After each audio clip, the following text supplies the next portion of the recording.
أعوذ بالله من الشيطان الرجيم. بسم الله الرحمن الرحيم. ولن ترضى عنك اليهود ولا النصارى حتى تتبع ملتهم قل إن هدى الله هو الهدى ولئن اتبعت أهواءهم بعد الذي جاءك من العلم ما لك من الله من ولي ولا نصير. الذين آتيناهم الكتاب يتلونه حق تلاوته أولئك يؤمنون به ومن يكفر به فأولئك هم الخاسرون. الحمد لله والصلاة والسلام على رسول الله وعلى أما بعد. پیچھے جو آیت تلاوت کی گئی تھی اس میں مشرکوں کے کچھ اعتراضات یا سوالات کا تذکرہ تھا، اور پھر اللہ کے رسول سے کہا گیا تھا کہ جہنم والے ہیں، ان کے ایمان لانے کے پیچھے آپ مت رہیے۔ اب جو آیت تلاوت کی گئی ہے یہاں یہود و نصارہ کے سلسلے میں بھی یہی کہا جا رہا ہے کہ ان سے زیادہ امیدیں رکھ کر کوئی فائدہ ہونے والا نہیں ہے۔ یہود و نصارہ چونکہ صاحب کتاب تھے، اہل کتاب کہلاتے تھے، ان کے پاس پچھلی آسمانی کتابیں تھیں جس میں رسول اللہ صلی اللہ علیہ وسلم کا تذکرہ تھا، آخرت کا تذکرہ تھا، توحید کا تذکرہ تھا، پچھلے انبیاءوں کے واقعات تھے، جس کی وجہ سے رسول اللہ صلی اللہ علیہ وسلم کو ان سے بڑی امیدیں تھیں۔ مشرکوں سے مایوس ہونے کے باوجود یہود و نصارہ سے آپ امید لگائے ہوئے تھے کہ لوگ ایمان لائیں گے، اس لیے کہ جانکاری رکھنے والے ہیں، اور ان کی کتابوں میں جو بنیادی باتیں ہیں قرآن مجید سے بھی اس کی تصدیق ہوتی ہے، قرآن مجید اس کو جھٹلاتا نہیں ہے۔ اور یہود و نصارہ بھی رسول اللہ صلی اللہ علیہ وسلم سے جب ملاقات کرتے تھے تو ایسی میٹھی میٹھی باتیں کرتے تھے جس سے لگتا تھا کہ وہ دین کے قبول کرنے کے لیے تیار ہیں، اس لیے کہ دل میں حقانیت بیٹھ چکی تھی، لیکن ضد اور ہٹ درمی میں ماننے کے لیے تیار نہیں رہتے تھے۔ کبھی کہتے تھے کہ ہمارے فلاں سوال کا آپ جواب دیجیے، ہم آپ پر ایمان لائیں گے۔ کبھی کہتے تھے کہ فلاں نشانی لائیے، فلاں معجزہ دکھائیے، ہم ایمان لائیں گے۔ کبھی کہتے تھے کہ فلاں ہمارا مسئلہ حل ہو جائے تو ہم ایمان لائیں گے۔ اس طرح رسول اللہ صلی اللہ علیہ وسلم کو بھی بہلانے پھسلانے کی کوشش کرتے تھے۔ تو اللہ تعالیٰ نے جو ان کی نفسیات سے بھی واقف ہیں اور یہودیوں کی، عیسائیوں کی تاریخ بھی اللہ تعالیٰ کو معلوم ہے، اللہ سے بڑھ کر ظاہر ہے، کون جاننے والا ہے۔ اللہ کے رسول صلی اللہ علیہ وسلم سے کہا کہ وَلَن تَرْضَ عَنْكَ الْيَهُودُ وَلَا النَّصَارَى، یہود اور نصارہ ہرگز تم سے خوش نہیں ہو سکتے، حَتَّى تَتَّبِعَ مِلَّتَهُمْ، یہاں تک کہ تم ان کی ملت کی پیروی نہ کرو۔ یہ اللہ کے رسول صلی اللہ علیہ وسلم کو اللہ نے بتا دیا۔ ملت کہتے ہیں طریقہ عبادت، شریعت جسے ہم کہتے ہیں۔ تو اللہ کے رسول صلی اللہ علیہ وسلم سے اللہ تعالیٰ نے فرمایا کہ دیکھیے یہ یہود و نصارہ کے پیچھے پڑنے سے زیادہ فائدہ ہونے والا نہیں ہے۔ جب یہ لوگ اسلام لانے سے انکار کر دیتے رسول اللہ صلی اللہ علیہ وسلم کو بڑی تکلیف ہوتی تھی۔ ظاہر بات ہے کہ جن سے امید ہوتی ہے وہی جب منہ پھیر دیتے ہیں تو اس کی تکلیف زیادہ ہوتی ہے۔ تو اللہ تعالیٰ نے یہاں کہا کہ دیکھیے یہود و نصارہ ان سے ایمان لانے کی آپ امید نہ کیجیے، یہ تو خود آپ کے بارے میں ہی چاہتے ہیں کہ آپ ان کے مذہب کو ماننے لگے، تب وہ آپ سے خوش ہوں گے، ورنہ یہ آپ سے خوش ہونے والے نہیں ہیں۔ اس کی وجہ بھی یہی تھی کہ یہود و نصارہ آپس میں چاہے ان کا کتنا اختلاف ہو، لیکن وہ یہی سمجھتے تھے کہ دنیا میں سب سے برتر قوم ہم ہی ہیں، اس لیے کہ بنی اسرائیل تھے، اور وہ اپنے آپ کو دنیا کے سب سے برتر قوم سمجھتے تھے۔ وہ کسی کے تابع رہنا، کسی کے انڈر رہنا چاہتے نہیں تھے۔ اور دوسری طرف ان کو یہ احساس تھا کہ یہودی کہتے تھے ہمارا مذہب سب سے برحق ہے، نصارہ کہتے تھے ہمارا مذہب سب سے برحق ہے۔ تو جو نسلی اعتبار سے بھی اپنے آپ کو سب سے بہتر سمجھتا ہو اور اپنے مذہب کو سب سے بہتر سمجھتا ہو، وہ کب دوسرے کے سامنے جھکے گا؟ وہ کب دوسروں کی باتوں کو قبول کرے گا؟ وہ تو یہی چاہے گا کہ دنیا کی ساری قومیں ان کے تابع بن کر رہیں، ان کے سامنے جھک کر رہیں۔ یہی یہود و نصارہ کی نفسیات تھی۔ جان بوجھ کر وہ دین کا انکار کرتے تھے۔ ایک آدمی جانتا نہیں ہے، معلومات نہیں ہے، اس کو سمجھانا آسان ہے، اس لیے کہ جب اس کے بعد اس کے سامنے حق بات کہی جاتی ہے تو وہ قبول کرتا ہے۔ لیکن یہ لوگ جان بوجھ کر انکار کر رہے تھے، اس لیے ان کی قبولیت ناممکن، ان کا ماننا ناممکن، اس لیے کہ یہ انجانے میں نہیں کر رہے تھے، جان بوجھ کر کر رہے تھے۔ اس لیے کہا کہ آپ ان کے پیچھے زیادہ مچ پڑیے، یہ لوگ آپ سے اسی وقت خوش ہوں گے آپ ان کی شریعت کو قبول کرنے شروع کر دیں، آپ ان کی شریعت پر عمل کرنے لگے۔ پھر اللہ تعالیٰ نے کہا قل، آپ ان سے کہیے ان ھدی اللہ ھو الھدی، کہ اللہ کی ہدایت ہی حقیقت میں ہدایت ہے۔ خدا کہتے ہیں رہبری، سیدھا راستہ جس کے ذریعے سے ہمیں جنت تک پہنچنا آسان ہو جائے،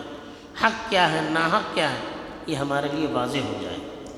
تو اللہ تعالیٰ نے کہا کہ حقیقت میں ہدایت اللہ ہی کی ہدایت ہے، اس کے علاوہ اور کسی چیز میں ہدایت نہیں ہے، چاہے وہ توریت ہو، انجیل ہو، اب اس کا زمانہ گزر چکا۔ اب صحیح راہ وہی ہے جس کو اللہ تعالیٰ صحیح کہتے ہیں، اور اللہ تعالیٰ صحیح کسے کہتے ہیں؟ جو چیز آپ پر نازل کی جا رہی ہے، قرآن مجید کی شکل میں جو چیز آپ پر نازل کی جا رہی اب وہی صحیح ہے، اب اس کے علاوہ کوئی چیز صحیح نہیں ہے۔ پھر اللہ کے رسول صلی اللہ علیہ وسلم کو خطاب کرتے ہوئے کہا وَلَئِنِ اتَّبَعْتَ أَهْوَاءَهُمْ، اگر آپ نے ان کی خواہشات کی پیروی کی، بَعْدَ الَّذِي جَاءَكَ مِنَ الْعِلْمِ، آپ کے پاس حقیقی علم کے آنے کے بعد، یعنی اللہ کے رسول صلی اللہ علیہ وسلم کو اللہ تعالیٰ دھمکی دے رہے ہیں کہ اگر آپ نے یہود و نصارہ کے طریقے کو اختیار کیا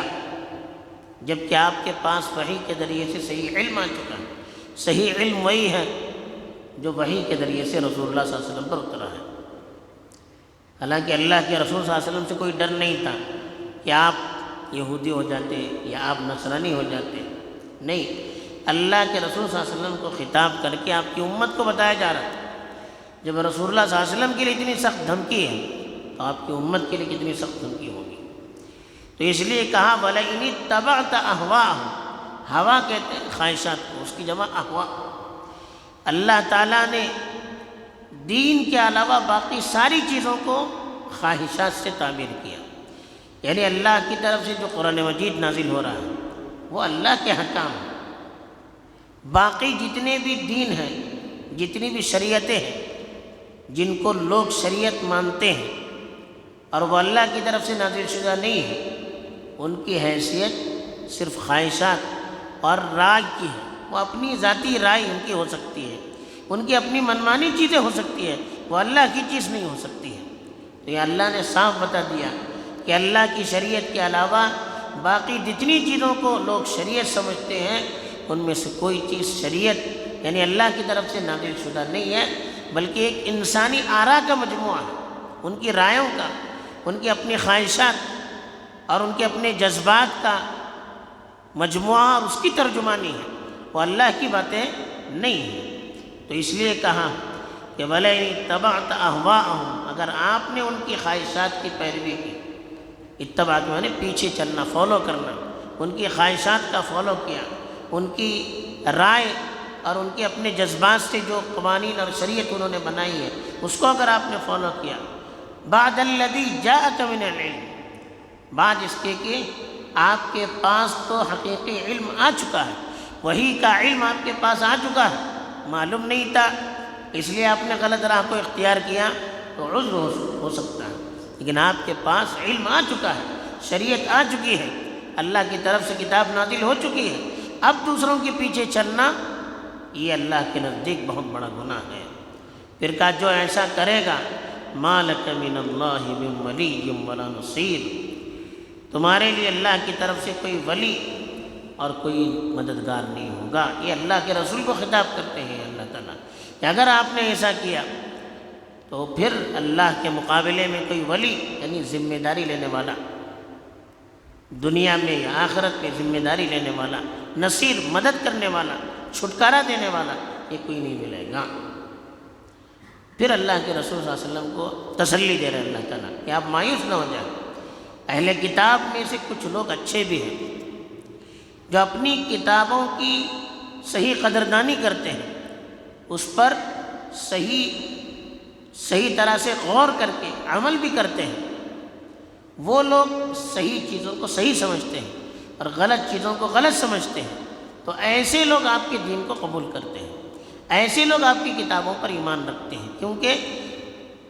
سارے اہل کتاب برے نہیں، اکثریت بری ہے، لیکن کچھ ایسے ہیں جو انصاف پسند ہیں، جو تعصب کا آئینہ اتار کر سچائی اور حقیقت پسندی کو سامنے رکھ کر اپنی کتاب کو پڑھتے ہیں اور جو یہ سچائی ہے اس کو قبول کرتے ہیں۔ ایسے لوگ جب آپ کی کتاب کو پڑھتے ہیں، آپ کی باتوں کو سنتے ہیں تو آپ پر ایمان لاتے ہیں۔ چنانچہ ایسے ہوا، بہت سارے بڑے بڑے اہل کتاب کے علماء نے بھی اللہ کے رسول کی باتیں جب سنی تو ان کو لگا کہ یہ سچے نبی ہیں، فوراً اللہ کے رسول پر ایمان لے۔ اسی کو کہتے ہیں الذین آتیناہم الکتاب، وہ لوگ جن کو ہم نے کتابیں دی، یتلونہ حق تلاوتہ، اور وہ اس کی صحیح طرح سے تلاوت بھی کرتے ہیں۔ صحیح طرح سے تلاوت کا علماء نے مطلب یہ لکھا ہے کہ وہ تعصب کا آئینہ نکال کر